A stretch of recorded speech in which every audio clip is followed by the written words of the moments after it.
Okay, here we go. I'm hoping you can hear me because I realize that my mic that I have doesn't actually suit this phone. So I'm hoping that my voice will project and that you can hear me all okay. Okay, so I'm just going to run you through a really kind of pick and choose series of stretches and hip, mainly hip focused stretches, and some mobility stuff as well, just to open up your hip and also stretch through your glutes, which will then help through your back as well. So I've got a ball, like quite a hard ball, so you can get that from the osteo.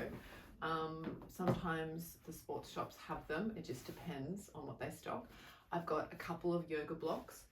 They're the foam ones with the beveled edges, because then you can turn the blocks, angle them towards you. And I've got an array of different bands just to give them all a try. So I've got a really light one, I've got like a medium, and I've got like it's like one up from the really light one, but it's still pretty full on. So again, everything we're just going to try and see what works for you. So you know that you don't have to have one specific band. You could use, you know, a lighter one that you have, and I'll show you how you can make it feel a little bit tighter for the stretch that we use it for. I did have other thicker bands, but I think they're pretty ancient and they've perished. What I'll do is I'll do another video with kind of progressions. So this will be like a simple hip opening series or session, and then I'll progress from there. Okay, so you can take what you want from each session, and remember to listen to your body. Remember the difference between what is risky pain for you in your body and what is discomfort from perhaps a stretch or a tight spot. So recognizing the difference. Remember that we really don't want to encourage lots of pins and needles sensations, but sometimes it can be due to the stretch. So just notice if you come into something, you have pins and needles, come back out of it, reset, and then go back in again. See if you can get a different feel in the stretch without the pins and needles and those sensations. So in the we will also probably use the bolsters. So I'll use these as support. You don't have to have one of these, but they're really good. Just for ease, basically. Saves you having to get out a bunch of towels or pillows or anything like that. So I do have the bolsters here. These ones are full of some sort of like soft material. The other ones over the back are full of like a barley kind of seed, and they're not as big and they're not as poofy. So I only use them just to support, usually on the reformers. So these are the ones that we'll use today. I highly recommend also getting a little foam roller. These are actually pretty hard to come by, but if you do go and see like a physio or something, sometimes they'll stock them. So this is a really good size to get, plus it's nice and soft, and we can use that for other exercises as well. So again, probably won't use that today, but we'll progress into something like that. All right, so the first thing is first, when you begin, try and begin warm. So see if you can do a little bit of cardio beforehand, or just make sure that your room is nice and warm. Make sure that you're wearing warm clothes at this time of year, and that you've got something on the ground so you don't get a chill, because you can get really sick from lying on the floor and then your lungs and everything getting cold. So just something to think about. Be nice and warm when you start. So we're just going to start basic, sitting on the floor with our massage ball. And again, you could use a tennis ball, but if you put a lot of weight on there, you're probably going to squish the tennis ball. And we're just going to find sore spots in our glutes and hang out there for a little bit. Now with these exercises, I'm not going to stay here for as long as I would normally if I was doing my own session. So I'm only going to stay here for probably like half the time that I would. But just to make sure that you can see, you want to make sure that that ball is underneath the nice meaty part of your glute, not jammed into your bones. Okay, so we want to stay on the muscle, not on the skeleton. And you might find a spot which is there, think, oh yeah, that's a little bit tender, and we're just going to pause and use our arms and our legs to control how much we sink into that ball. So if it's really tender, you might want to use the opposite leg just to push into the floor, push the foot into the floor, and then control how much you sink into that if it's really painful. And you should find that over time, the muscle does open up and it starts to feel a little bit more luxurious than when you first go in. So the first pass over of any sort of glute mobility or muscle mobility or any sort of flossing of the muscle always feels a bit more tender the first time. So you try not to trust that one, and you always try and go over the muscle at least twice. So the second time when I go back to that left side, that should feel a lot better than that first go. So this is pretty tender up in here, and I'm using my opposite leg to help the movement, but I'm also using my hands. So it is actually a really good shoulder strengthener workout, and you do get a bit of a core workout. So again, it's all very, I like that we can tick a few boxes.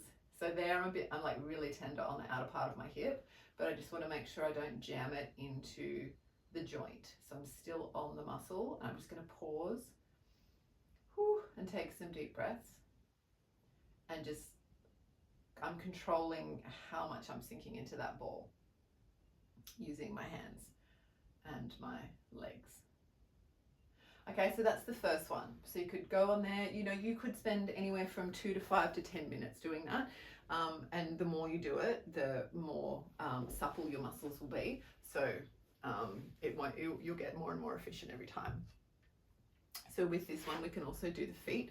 Normally you would do this standing, but you can pop it underneath your feet and be gentle. Like some people really will go really fast. Just slow down and just let the ball kind of open your foot up. You can go right up between the toe knuckles. And again, when you're doing all of this, you're using all those little accessory muscles to help control the movement as well.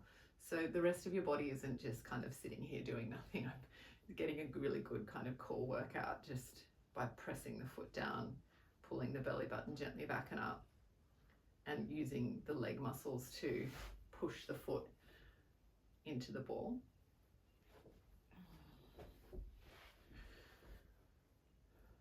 Now, whenever you come to sit on the floor, notice how you're sitting. So try not to slouch. So as I'm sitting here, I'm up on the balls of my hands. I wouldn't normally do that. I'd probably be on the meaty part of my hands. And I just want to make sure I keep my chest up, and that I'm not kind of like sinking and collapsing back like this. We all have days where we kind of rock up and we're like, can't be bothered, but where you can, push the floor away, lift the chest up, and just be a little bit more intentional with your posture. Good. So again, you'll roll out both feet. You might go back to the right foot. You might just, you'll feel once you go over it again for the second time, that feels a little bit better. And we can use that. So start with feet and glutes. Again, we're just going to keep it super simple. Start with that. Now, I've got the yoga blocks here, and I like to use these to prop. So whether you've got one or two, two's always good. These are the Lululemon ones. I think they're about $19.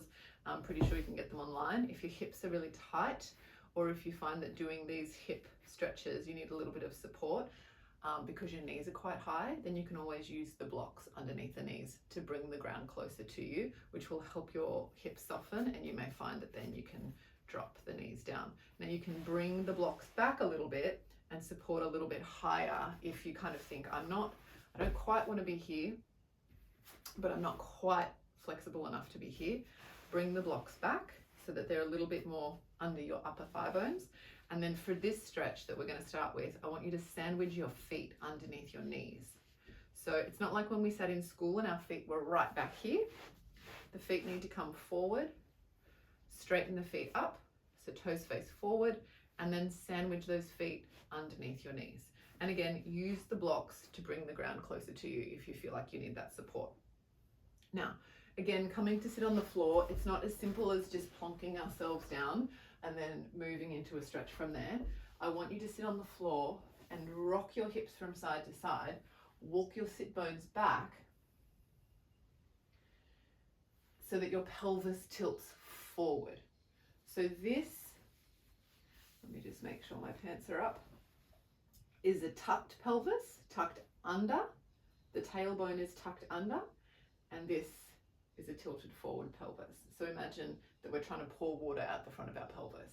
Now, in order to get here effortlessly, we need to walk our bottom bones backwards so that we are pulling them back to tilt the pelvis forward. So to tilt the skeletal structure forward inside of our nice muscle meat suit. Okay, so that's what I want you thinking about. What is my skeleton doing inside of my muscles? Where is it positioned? Where is my pelvis pointing, for example? Where are my shoulders? Are my shoulders rolled forward? Are they rolled back? Okay, so that will help you to sit up nice and tall and quite effortlessly. I'm going to pop the blocks to the side. So the feet are sandwiched underneath the knees, and then I want you to lift up out of your hips. So imagine I came up to you and I put my hand on your head and I said, lift up nice and tall and push the top of your head into my hands. So you would lift up nice and tall and you would feel all those beautiful postural muscles start to switch on. So what else will help you is to lift the arms up nice and tall, and then we're going to fold forward here. Now you might get to here and that's enough. Okay, so I'll just face front here. You might get to, after we lift up nice and tall, you might come forward and your glutes are so tight that you might only get to here. You might even find that you want to use the blocks to again bring the ground closer to you, whatever level that might be on. So lowest level, that might be where you want to be. Middle level, probably don't need highest level for this one, but you never know, that might feel good. Okay, so we can use the blocks to bring the ground closest to us. Now, as you bring your hands down, keep your sit bones, your bottom bones, firmly planted on the ground and lead with your chest. So keep your chin beyond your shins, lift with the chest. So my back is really nice and straight. So I'm going to lift up. If I reset that, lift up nice and tall, lean forward, and then I'm like, yeah, that's my spot. And I'm going to pause here. And I might go a teensy bit further for this one. Now keep the feet sandwiched underneath the knees. We're going to take a nice big breath in and walk our hands over to the left side. Now try and get your chin beyond the knee. Get your sternum in line with your knee. Square your shoulders off, square your hands off. So if you come into this and you walked your hands across and you went all the way over here and your left hand is higher than your right, bring yourself back. Lift the chest up nice and tall. Keep your right sit bone firmly planted on the floor. And then lower your chest down. Again, keep the chin beyond the knee. So we're going to take a nice big breath into the back ribs. Breathe out. And on the breath in, lift up. Walk your hands around to the second side. So we lift up nice and tall. And then exhale, lower down. Keep your left sit bone firmly planted on the ground. If it lifts, push your hands into the floor to push your bottom back into the floor. Keep the chin beyond the knee. Lower down. And then take a breath in. And a breath out, and then breathe in, come back to center, lift up nice and tall, and then exhale, fall forward. Now you might find you've got a little bit more depth in that stretch, which is what we're going for. Again, you can use your block to place your forearms down. No collapsing, no rounding.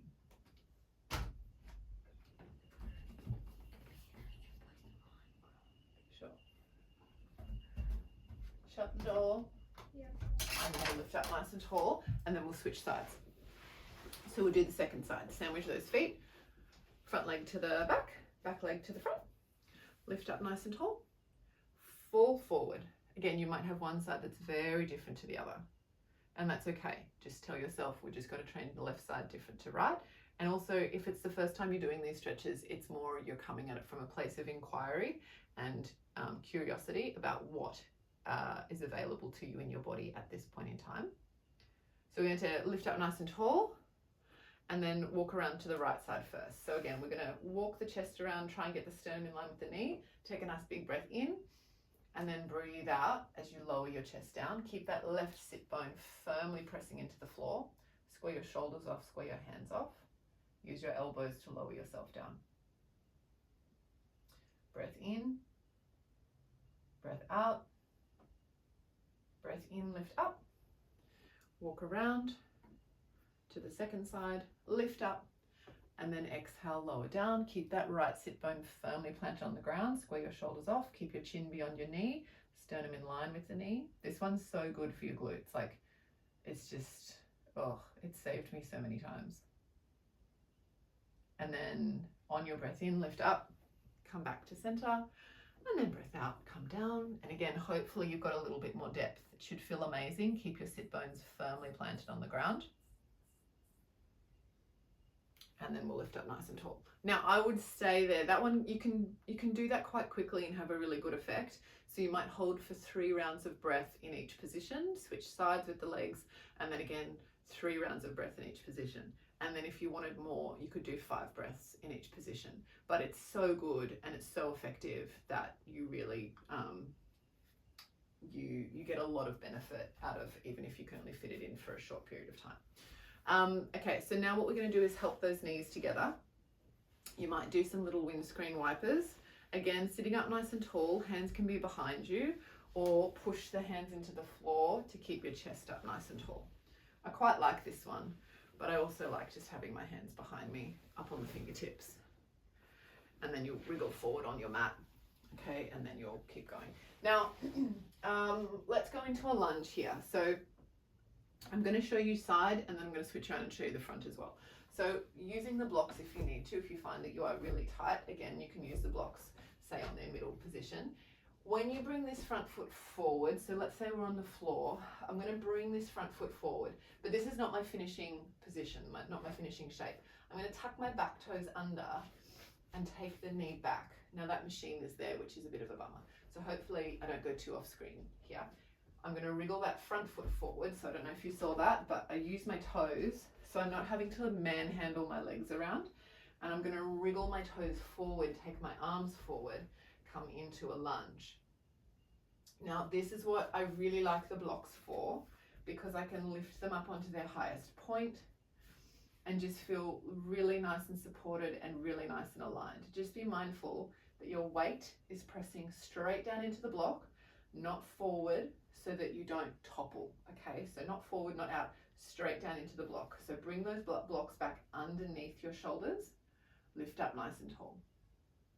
If you have any wrist problems, gripping the block can be really good. Otherwise, and again, I don't recommend this unless you feel really confident, coming onto your fists and using your fists pressing straight down into the block is good as well. Okay, so from here, you might bring the block down because you're starting to feel a little bit warmer. Keep that knee hugged in. So in this position here, my knee is not out to the side. My foot or my feet are like they're on train tracks. Okay, so not like a tightrope, but also not all the way out here. Bring that foot in, hug that knee in, let the hips come forward. Again, this all depends on how your back is feeling. So remember, what is the difference between risky pain and discomfort from a stretch for you? So thinking about how this feels in your body. Now from here, what I like to do is if I'm feeling particularly tight, I'll leave the blocks here because again, brings the ground closer to me. I'm going to transfer my weight into this left hand or fist, lower my elbow down, and then press the ground away with that bottom arm and reach up to the sky. Again, this may not be available to you for your back. If this constant rotation is too much, it may be enough just to simply turn towards this leg and put your hand on your knee and just come into gentle rotation here without the bigger movement. And then you could build. So if you wanted to, you could take the arm up. You could even reach it back if that was enough. Now from here, we can also press this knee out to the side as we let the hips sink further down. So we're rolling out onto the blade of the foot, always in control. Don't let that ankle flop. Don't let the foot go really soft. Flex the foot, stay in control, protect the ankle, protect the knee. Then you can let the hips relax. So we'll come back to center. So let's say this one is available to you. We would start with a lunge and then we would add 5 rotations. Okay, and then you might come into a little bit of a deeper stretch through the adductors. And then from here, we would come into pigeon. So again, we're going to keep our blocks handy, bring this front foot down, heel toe, heel toe, heel toe, down and across. Okay, now I want this knee to be outside of the glute. Okay, so I don't want this knee to be out here in front I want to take it out to the side. And then I'm going to use my back leg. So I've come into pigeon, checking, knee is outside of my hip, and then I'm going to use my back leg to bring me into the pose. And then I'm going to use my block or maybe my bolsters to bring myself down. Now, the other thing that I might do here is to actually use the block to prop the top leg or the front leg glute. So I'll change my position in a minute so you can see. Coming here might be enough. Using another block or a bolster at the front here might be really helpful. Okay, so what that looks like when I want to come out is for me to tuck the back toes under. Again, that machine's in the way, so I'm going to tuck the back toes under, bring the front foot up, heel toe it back out to the side, and then switch sides. Okay, so I'm going to come into my left side. I'm going to go through my stretches. So I've got my lunge first. I'm going to hang out here. This side is a lot more, has a lot more range than the other side. And then I'm going to come into my rotations, elbow down, reaching up. So I'm going to do that for 5. Again, if that is available to you. If it is not, it may be enough just to be here, hand on the thigh, just turn to the left and just hold that. Okay, keep the belly button gently drawn back, keep the chin slightly tucked, reach out through the top of your head. And then to come into pigeon, we're going to, or sorry, you can then take that leg out to the side. I'm just going to rush through this side. You can pause here and then do your full cycle on this side and then come into pigeon. And then on this side, we're going to heel toe this foot down and across, take the knee out to the side. I'm going to check, knee is outside of my hip, look at that back leg and make sure the toe is slightly turned in. I didn't say that on the first side, my apologies. And then I'm going to use my back leg, that machine is in the way, I'm probably going to get stuck, to bring myself down. So I would tuck the back toes under, and use the back leg to get my depth like that. And then if this hip felt like it needed a little bit of support under it, then I would bring the brick in underneath my glute and then bring myself down onto my bolster if it felt like the floor was too far away. Some days you just have days where it's too much to do a full stretch. And then check that that back leg is tracking in a nice straight line from your hip. So I'm going to look back, make sure that leg isn't pointed out to the side, and then turn the big toe in, roll the heel out. And then I'll stay there for about 2 minutes. Okay, so tuck the toe under, pull that brick out, press yourself up, bring the knee back, and then to finish off that one, come into a nice child's pose. So you can have hands out in front, knees nice and wide, space between the eyebrows on the mat, wriggle your hips from side to side, or you might decide to do a close knee with folding over, opening up through the lower back, let the elbows melt forward, let the shoulders melt forward. Okay, breathing into the back of the body. If either of those are not available to you, then I would come up into tabletop, again, either on the hands, if that's too much for the wrists, make a fist, and then round out into some cat-cows, breathing in, breathing out, breathing in. And remember, your first couple of reps, you're still potentially warming up here. Keep the toes tucked under. That's going to help you engage your pelvic floor a little bit more. Never let the belly go. So we're still gently drawing the belly button back, even as we lower the belly down. And I keep my chin tucked and I reach the top of my head forward as I gently draw my shoulder blades down the back of my body. But I'm not looking for this great big back bend here. I'm not jamming or compressing my lower back a lot. Alrighty, and then come back through center. You may want to try some little side to side moves here. So again, whether you're on your wrists or whether you've got your fists, we have a nice flat spine, and you want to make sure that you're gently pulling that belly button back, pushing your lower back into your t-shirt. Okay, and then we'll take a breath in. As you breathe out, turn and look towards your left hip. So we're drawing the left hip towards the left shoulder.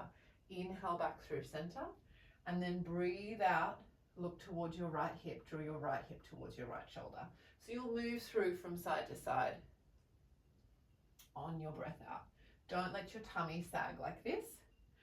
keep the lower back gently pressing into your jumper or your t-shirt. Now, with pigeon, this is where we can add the band. So I'm going to go just with the light one to begin with.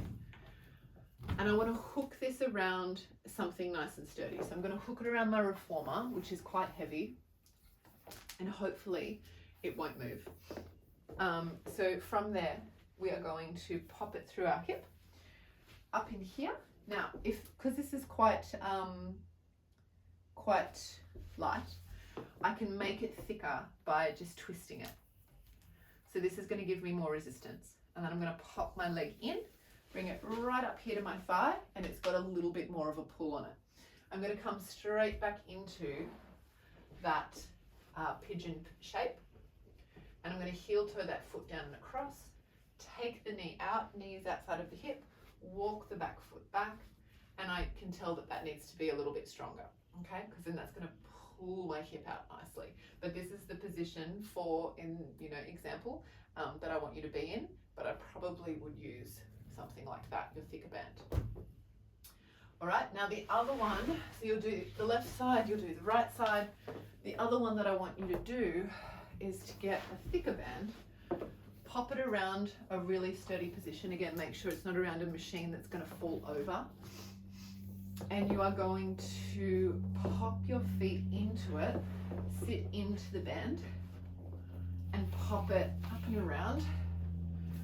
Bring your feet together, and you need enough room behind you that you can pop this band nice and low, and then lean back. So maybe pop a pillow underneath your head. Feet can be together, and you're just going to use your own body weight to pull back, and then have those bands give a bit of traction in your spine, and also a little bit of length in your hips. And again, if you wanted to in this position, you could prop your knees. So what have I done with my other block? If it feels like a lot for your knees to be open like that, it can be a lot in the hips, then you can prop with the block and then come and lie down. I've squished my head. Okay, and then have it feels really nice on your pelvis.